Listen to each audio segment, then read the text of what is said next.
Well, that budget bill's future as uncertain at this hour as the future of trade between Canada and the United States. Let's talk about that. It's been kind of a tussle between Donald Trump and Canadian Prime Minister Mark Carney. Carney's tech tax seen by Trump as an assault on the United States. In fact, it was seen as such an assault. The president of the United States called off talks Friday. Well, got through a weekend, fast forward to today, and trade talks are back on. So how did that happen? Well, Mr. Carney dropped that planned tax on tech. Now, think about this. Canada and the United States have a ticking clock to have a deal in place by July 21st. The White House kind of giving a victory lap here, saying President Trump has once again leveraged the power of the American economy, the best and biggest in the world, to deliver a victory for American industries and workers, close quote. Commerce Secretary Howard Lutnick posted this message to Canada directly today, saying, "Thank you, Canada, for removing your digital services tax, which was intended to stifle American innovation and would have been a deal breaker for any trade deal with America." So a lot of perspectives to get here. We're joined by Wall Street Journal reporter Brian Schwartz. Brian, our producer, did a backflip at getting to talk to you today. I'm watching market reaction, of course. We know a lot of 401ks are attached to those tech stocks. How did risk of a tech tax by Canada shape the markets today, or did they, in your view?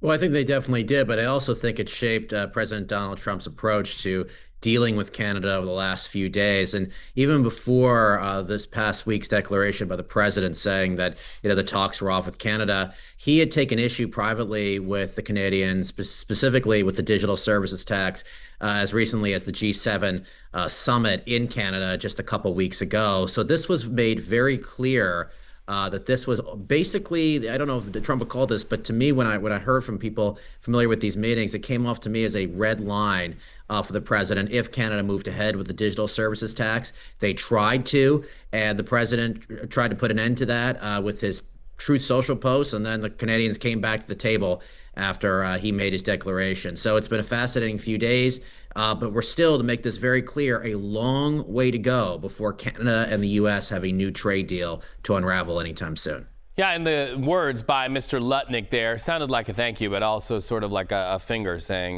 don't try this. We also, know that the president says he's not planning on extending that July 9th pause on global tariffs. So now we're sort of expanding the map in our lens. Do you think that that will stick? And if so, could we expect maybe he could push that back? What do you think? I think that's yet to be determined, and I think it's yet to be determined even in the White House. I mean, look, when you've got the president saying that if there's no deals, he's just going to move ahead with more tariffs, and at the same time, his words seem to reflect that he's not entirely committed to that July deadline. And then you've got Treasury Secretary Scott Bessent saying that, something around to the effect that they may have more trade deals closer to Labor Day.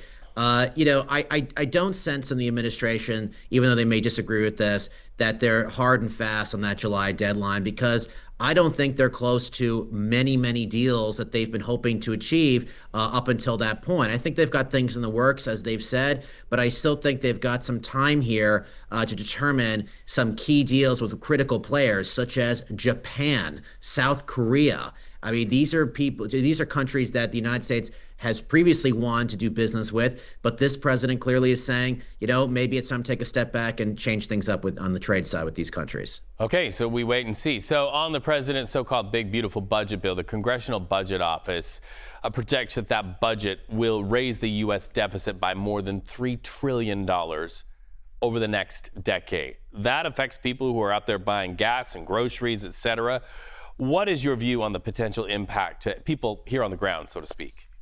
Well, I think the concerns about the cuts to Medicaid are for real.